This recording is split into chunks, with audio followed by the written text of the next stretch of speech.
शांति।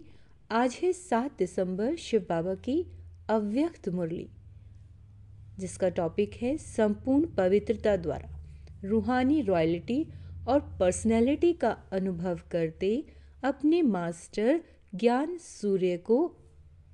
सूर्य स्वरूप को इमर्ज करो। आज बाप दादा चारों ओर के अपने रॉयल्टी और पर्सनैलिटी के परिवार को देख रहे हैं। यह रॉयल्टी व रूहानी पर्सनैलिटी का फाउंडेशन है। संपूर्ण प्योरिटी की निशानी सभी के मस्तक में, सभी के सिर पर लाइट का ताज चमक रहा है। ऐसे चमकते हुए ताजधारी रूहानी रॉयल्टी, रूहानी पर्सनैलिटी वाले सिर्फ आप ब्राह्मण परिवार ही हैं, क्योंकि प्योरिटी को अपनाया है।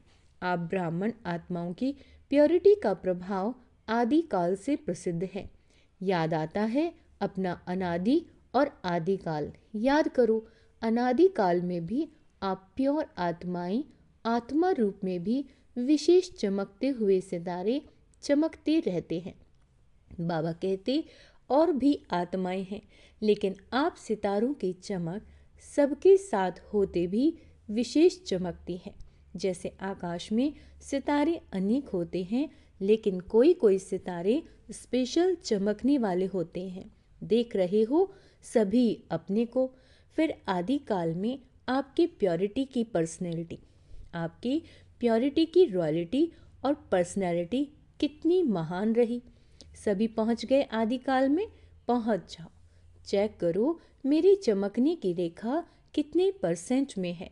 आदिकाल से अंत तक, अंतिम काल तक अपनी प्योरिटी की रॉयल्टी पर्सनैलिटी सदा रहती है। अनादि काल का चमकता हुआ सितारा, चमकते हुए बाप के साथ साथ निवास करने वाले अभी अभी अपनी विशेषता अनुभव करो। पहुंच गए सब अनादि काल में।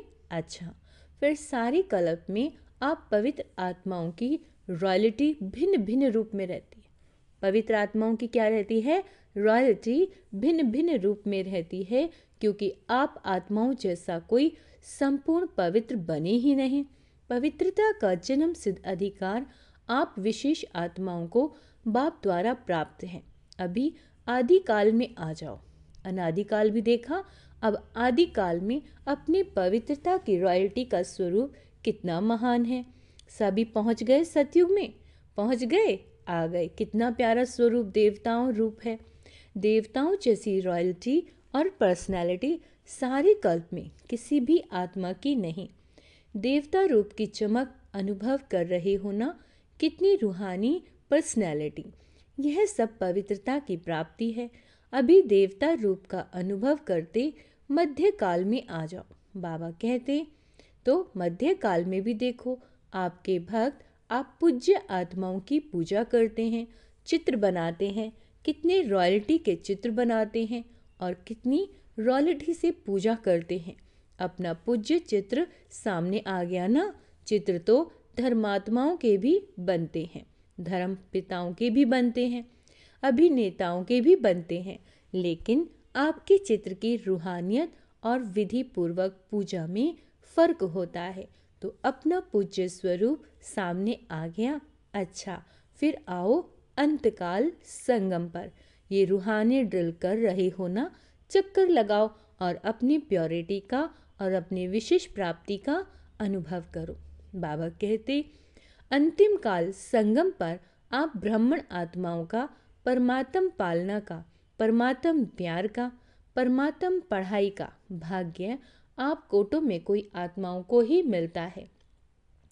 परमात्मा की डायरेक्ट रचना, पहली रचना आप पवित्र आत्माओं को ही प्राप्त होती है, जिससे आप ब्राह्मण ही विश्व की आत्माओं को भी मुक्ति का वर्षा बाप से दिलाते हो। तो ये सारे चक्कर में अनादिकाल, आदिकाल, मध्यकाल और अंतिम काल, सारे चक्र में इतनी श्रेष्ठ प्राप्ति का आधार पवित्रता है। सारा चक्कर लगाया, अभी अपने को चेक करो, अपने को देखो। देखने का आईना है ना, अपने को देखने का आईना है। जिसको है वो हाथ उठाओ। आईना है, क्लियर है आईना, तो आईने में देखो मेरी पवित्रता का कितना % है। पवित्रता सिर्फ ब्रह्मचर्य नहीं, लेकिन ब्रह्मचारी, मन, वचन, कर्म, संबंध, संपर्क, सब में पवित्रता कितनी परसेंट में है? परसेंटेज निकालनी आती है ना? टीचर्स को आती है, पांडवों को आती है। अच्छा, होशियार हो। माताओं को आती है माताओं को। अच्छा, पवित्रता की परख वृत्ति, दृष्टि और कृति तीनों में चेक करो। संपूर्ण पवित्रता की जो वृत्ति होगी वह बुद्धि में आ गई ना? सोचो, संपूर्ण पवित्रता की वृत्ति अर्थात हर आत्मा के प्रति शुभ भावना, शुभ कामना, अनुभवी होना। और दृष्टि क्या होगी? हर आत्मा को आत्मा रूप में देखना, आत्मिक स्मृति से बोलना, चलना। शॉर्ट में सुना रहे हैं, डिटेल तो आप भाषण कर सकते हो। और कृति, कृति अर्थात कर्म में सुख लेना, सुख देना। यह चेक करो, मेरी वृत्ति, दृष्टि, कृति, मेरी वृत्ति, दृष्टि, कृति इसी प्रमाण है सुख लेना, दुख नहीं लेना। तो चेक करो, कभी दुख तो नहीं ले लेते हो। बाबा कहते कभी कभी थोड़ा थोड़ा दुख देने वाले भी तो होते हैं ना। मानो वो दुख देता है तो क्या आपको उसको फॉलो करना है? फॉलो करना है कि नहीं? फॉलो किसको करना है? दुख देने वाले को या बाप को? बाप ने, ब्रह्मा बाप ने, निराकार की तो बात है ही, लेकिन ब्रह्मा बाप ने किसी बच्चे का दुख लिया, सुख दिया और सुख लिया। फॉलो फादर है या कभी कभी लेना ही पड़ता है। नाम ही है दुख। जब दुख देते हैं, इंसल्ट करते हैं, तो जानते हो कि ये खराब चीज़ है। कोई आपके इंसल्ट करता है तो उसको आप अच्छा समझते हो? बताओ, अच्छा समझते हो, खराब समझते हो ना? तो वह आपको दुख देता है। या इंसल्ट करता है तो खराब चीज़ अगर आपको कोई देता है तो आप ले लेते हो? ले लेते हो? बताओ, थोड़े समय के लिए, ज़्यादा समय नहीं, थोड़ा समय खराब चीज़ लेनी होती है। बताओ, लेनी होती है तो दुख या इंसल्ट लेते क्यों हो? यानी कोई आपको दुख दे रहा है, आपके इंसल्ट कर रहा है, तो बाबा कह रहे हैं आप बच्चे दुख या इंसल्ट लेते क्यों हो? अर्थात मन में फीलिंग के रूप में रखते क्यों हो? तो अपने से पूछो, हम दुख लेते हैं, बताओ, या दुख को परिवर्तन के रूप में देखते हैं? अंडरलाइन करेंगे, अपने से पूछो, हम दुख लेते हैं या दुख को परिवर्तन के रूप में देखते हैं? क्या समझते हो? दुख लेना राइट है? बताओ, दुख लेना राइट है? है राइट? मधुबन वाले राइट है? थोड़ा थोड़ा ले लेना चाहिए दुख? दुख लेना चाहिए? नहीं लेना चाहिए, लेकिन ले लेते हो, गलती से ले लेते हो। यदि दुख की फीलिंग आई तो परेशान कौन होगा? बताओ, कौन परेशान होगा? मन में किचड़ा रखा तो परेशान कौन होगा? जहाँ किचड़ा होगा वहाँ ही परेशान होंगे ना। तो उस समय अपनी रॉयल्टी और पर्सनैलिटी को सामने लाओ और अपने को किस स्वरूप में देखो। जानते हो आपका क्या टाइटल है? आपका टाइटल है सहनशीलता की देवी। आपका टाइटल है सहनशीलता की देवी, सहनशीलता का देव। तो आप कौन हो? सहनशीलता की देवियां हो? सहनशीलता के देव हो या नहीं? कभी कभी हो जाते हो। अपना पोजीशन याद करो, स्वमान याद करो, मैं कौन, ये स्मृति में लाओ। सारे कल्प के विशेष स्वरूप को स्मृति में लाओ। स्मृति तो आती है ना। बाप दादा ने देखा कि जैसे मेरा शब्द को सहज याद में परिवर्तन किया, तो मेरा के विस्तार को समेटने के लिए क्या कहते हो? मेरा बाबा, है ना? जो मेरा मेरा का जो आपने विस्तार किया हुआ है, उसको समेटने के लिए क्या कहते हो? मेरा बाबा। जब भी मेरा मेरा आता तो मेरा बाबा में समेट लेते हो, और बार बार मेरा बाबा कहने से याद भी सहज हो जाती है और प्राप्ति भी ज़्यादा होती है। ऐसे ही सारे दिन में अगर किसी भी प्रकार की समस्या या कारण आता है तो उसके ये दो शब्द विशेष हैं, मैं और मेरा। मैं और मेरा, तो जैसे बाबा शब्द कहते ही मेरा शब्द पक्का याद आ गया, हो गया ना? सभी अभी बाबा बाबा नहीं कहते, मीरा बाबा कहते हैं। ऐसे ही ये जो मैं शब्द है, इसको भी परिवर्तन करने के लिए जब भी मैं शब्द बोलो तो अपने स्वमान की लिस्ट सामने लाओ। जब भी मैं शब्द बोलो तो अपने स्वमान की, जो बाबा कह रहे हैं, लिस्ट सामने लाओ। मैं कौन? क्योंकि मैं शब्द गिराने के निमित्त भी बनता है। अंडरलाइन करेंगे, जो ये मैं शब्द है ये आपको गिराने के निमित्त भी बनता है। मैं शब्द स्वमान की स्मृति से ऊंचा भी उठाता है। तो जैसे मीरा बाबा का अभ्यास हो गया, ऐसे ही मैं शब्द को बॉडी कॉन्शियस की स्मृति के बजाय अपने श्रेष्ठ स्वमान को सामने लाओ। मैं श्रेष्ठ आत्मा हूँ, तखत नशीन आत्मा हूँ, विश्व कल्याणकारी आत्मा हूँ। ऐसे कोई न कोई स्वमान में से जोड़ लो तो मैं शब्द उन्नति का साधन हो जाएगा, है ना। कौन कौन से बोले? मैं श्रेष्ठ आत्मा हूँ, मैं तख्त नशीन आत्मा हूँ, मैं विश्व कल्याणकारी आत्मा हूँ। तो मैं शब्द उन्नति का साधन हो जाएगा। जैसे मेरा शब्द अभी मेजॉरिटी बाबा शब्द याद दिलाता है, ऐसे मैं शब्द स्वमान की याद दिलाए, क्योंकि अभी समय प्रकृति द्वारा अपनी चैलेंज कर रहा है। समय प्रकृति द्वारा अपनी चैलेंज कर रहा है। समय की समीपता को कॉमन बात नहीं समझो। अचानक और एवर रेडी शब्द को अपने कर्म योगी जीवन में हर समय स्मृति में रखो। हर समय अपनी शांति की शक्ति का स्वयं के प्रति भी भिन्न भिन्न रूप से प्रयोग करो।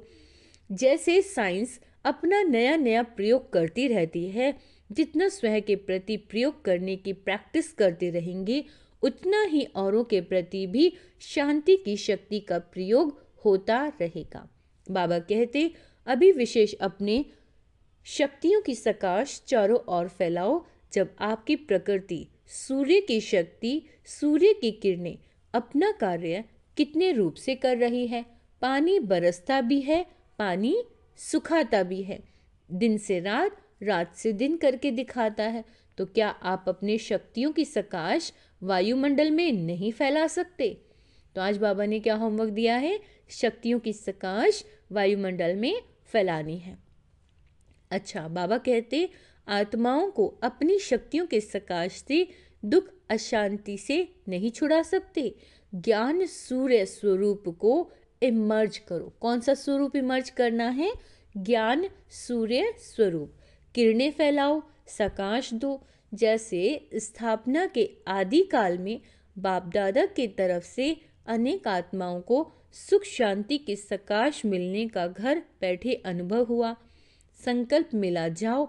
ऐसे अब आप मास्टर ज्ञान सूर्य बच्चों द्वारा सुख शांति की लहर फैलाने की अनुभूति होनी चाहिए, लेकिन वह तब होगी। इसका साधन है मन की एकाग्रता, याद की एकाग्रता। एकाग्रता की शक्ति को स्वयं में बढ़ाओ।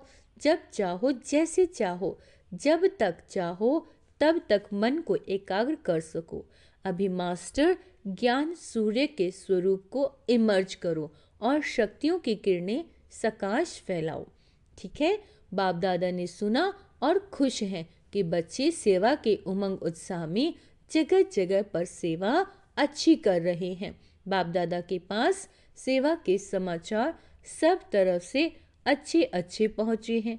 चाहे प्रदर्शनी करते हैं, चाहे समाचार पत्रों द्वारा, टीवी द्वारा संदेश देने का कार्य बढ़ाते जाते हैं। संदेश भी पहुंचता है। संदेश अच्छा पहुंचा रहे हो। गांव में भी जहां रहा हुआ है, हर एक जोन अच्छा अपने अपने एरिया को बढ़ा रहा है। अखबारों द्वारा, टीवी द्वारा, भिन्न भिन्न साधनों द्वारा उमंग उत्साह से कर रहे हैं। सब करने वाले बच्चों को बाप दादा बहुत स्नेहयुक्त दुआओं भरी मुबारक दे रहे हैं। लेकिन अभी संदेश देने में तो अच्छा उमंग उत्साह है। और चारों ओर ब्रह्मा कुमारी क्या हैं, बहुत अच्छा शक्तिशाली कार्य कर रही हैं। यह भी आवाज़ अच्छा फैल रहा है और बढ़ता जा रहा है। लेकिन सुनाए क्या? सुनाए। लेकिन ब्रह्मा कुमारियों का बाबा कितना अच्छा है। वह आवाज अभी बढ़ना चाहिए। ब्रह्मा कुमारियां अच्छा काम कर रही हैं, लेकिन कराने वाला कौन? अभी ये प्रत्यक्षता आनी चाहिए। बाप आया है, यह समाचार मन तक पहुंचना चाहिए। इसका प्लान बनाओ। बाप दादा से बच्चों ने प्रश्न पूछा कि वारिस या माइक किसको कहें। माइक निकले भी हैं, लेकिन बाप दादा माइक अभी के समय अनुसार ऐसा चाहते हैं। यह आवश्यक है जिसकी आवाज़ की महानता हो। अगर साधारण बाबा शब्द बोल भी देते हैं, अच्छा करते हैं, इतने तक भी लाया तो बाप दादा मुबारक देते हैं। लेकिन अभी ऐसे माइक चाहिए जिनके आवाज़ की भी लोगों तक वैल्यू हो, ऐसे प्रसिद्ध हों। प्रसिद्ध का मतलब ये नहीं कि श्रेष्ठ मर्तबे वाला हो, लेकिन उसका आवाज़ सुनकर समझे कि यह कहने वाला जो कहता है इसकी आवाज़ में वैल्यू है। अगर ये अनुभव से कहता है तो उसकी वैल्यू हो। जैसे माइक तो बहुत होते हैं, लेकिन माइक भी कोई पावर वाला कितना होता है, कोई कितना होता है। ऐसे ही ऐसा माइक ढूंढो जिसकी आवाज़ में शक्ति हो। उसकी आवाज़ को सुनकर समझ में आए यह अनुभव करके आया है तो अवश्य कोई बात है। लेकिन फिर भी वर्तमान समय हर जोन, हर वर्ग में माइक निकले हुए ज़रूर हैं। बाप दादा ये नहीं कहते कि सेवा की प्रत्यक्षता रिजल्ट नहीं निकली है, निकली है, लेकिन अभी समय कम है। अंडरलाइन करेंगे, बाबा याद दिला रहे हैं अभी समय कम है और सेवा के महत्व वाली आत्माएं अभी निमित्त बनानी पड़ेंगी जिसके आवाज़ की वैल्यू हो। मर्तबा भले नहीं भी हो, लेकिन उनकी प्रैक्टिकल लाइफ और प्रैक्टिकल अनुभव की अथॉरिटी है। उनके बोल में अनुभव की अथॉरिटी हो। समझा कैसा माइक चाहिए? वारिस को तो जानते ही हो, जिसके हर श्वास में, हर कदम में बाप और कर्तव्य साथ साथ मन वचन कर्म तन मन धन सब में बाबा और यज्ञ समाया हो, बेहद की सेवा समाई हो, सकाश देने की सामर्थ्य हो। अच्छा, अभी एक सेकंड हुआ। एक सेकंड में सारी सभा जो भी यहाँ है वहाँ मन को एक ही संकल्प में स्थित करो। बाप और मैं परमधाम में अनादि ज्योतिर्बिंदु स्वरूप हूँ। परमधाम में बाबा के साथ बैठ जाओ। अच्छा, अभी साकार में आ जाओ। अभी वर्तमान समय के हिसाब से मन बुद्धि को एकाग्र करने का अभ्यास, जो कार्य कर रहे हो उस कार्य में एकाग्र करो। कंट्रोलिंग पावर को ज़्यादा बढ़ाओ। मन बुद्धि संस्कार तीनों के ऊपर कंट्रोलिंग पावर, यह अभ्यास आने वाले समय में बहुत सहयोग देगा। वायुमंडल के अनुसार एक सेकंड में कंट्रोल करना पड़ेगा, जो चाहे वही हो। तो ये अभ्यास बहुत आवश्यक है। इसको हल्का नहीं करना, क्योंकि समय पर यही अंत सुहानी करेगा।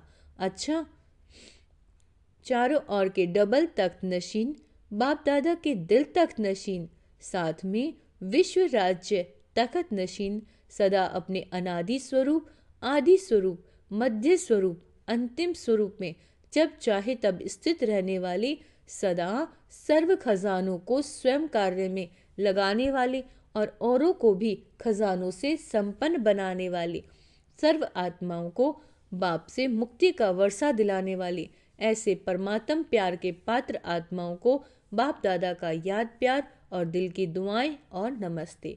हम रूहानी बच्चों की रूहानी माता पिता बाप दादा को याद प्यार, गुड मॉर्निंग, नमस्ते मीठी बाबा, शुक्रिया बाबा, शुक्रिया। वरदान है साथी और साक्षीपन के अनुभव द्वारा। साथी और साक्षीपन के अनुभव द्वारा सदा सफलता मूर्त भव। जो बच्चे सदा बाप के साथ रहते हैं वो साक्षी स्वतः बन जाते हैं, क्योंकि बाप स्वयं साक्षी होकर पाठ बजाते हैं, तो उनके साथ रहने वाले भी साक्षी होकर पाठ बजाएंगे। और जिनका साथी स्वयं सर्वशक्तिवान बाप है, वे सफलता मूर्त भी स्वतः ही बन ही जाते हैं। भक्ति मार्ग में तो पुकारते हैं कि थोड़े समय के साथ का अनुभव करा दो, झलक दिखा दो, लेकिन आप सर्व संबंधों से साथी हो गए तो इसी खुशी और नशे में रहो कि पाना था सो पा लिया। स्लोगन है, व्यर्थ संकल्पों की निशानी है मन उदास और खुशी गायब। व्यर्थ संकल्पों की निशानी है कि आपका मन उदास हो जाएगा और आपकी खुशी गायब हो जाएगी। अव्यक्त इशारे, अब संपन्न व कर्मतीत बनने की धुन लगाओ। बहुत काल अचल अडोल, निर्विघ्न, निर्बिंधन, निर्विकल्प, निर्विकर्म अर्थात निराकारी, निर्विकारी और निरअहंकारी स्थिति में रहो, तब कर्मतीत बन सकेंगे। सेवा का विस्तार भल कितना भी बढ़ाओ, लेकिन विस्तार में जाते सार की स्थिति का अभ्यास कम न हो। विस्तार में सार भूल न जाए। खाओ पियो सेवा करो, लेकिन न्यारेपन को नहीं भूलो। अच्छा, ओम शांति। तो आज बाबा ने क्या कहा है? निराकारी, निर्विकारी और निरअहंकारी स्थिति में स्थित रहना है। और क्या कहा कि व्यर्थ संकल्प अगर चल रहे हैं तो आपका मन उदास हो जाएगा और आपकी खुशी गायब हो जाएगी। बाबा को हमेशा साथ रहेंगे। तो बाबा साक्षी होकर काम कर रहे हैं, पाठ बजाते, तो हम भी साक्षी होकर करेंगे, है ना। और सफलता तो हमारे मिलनी ही है हम आत्माओं को। अच्छा, ओम शांति।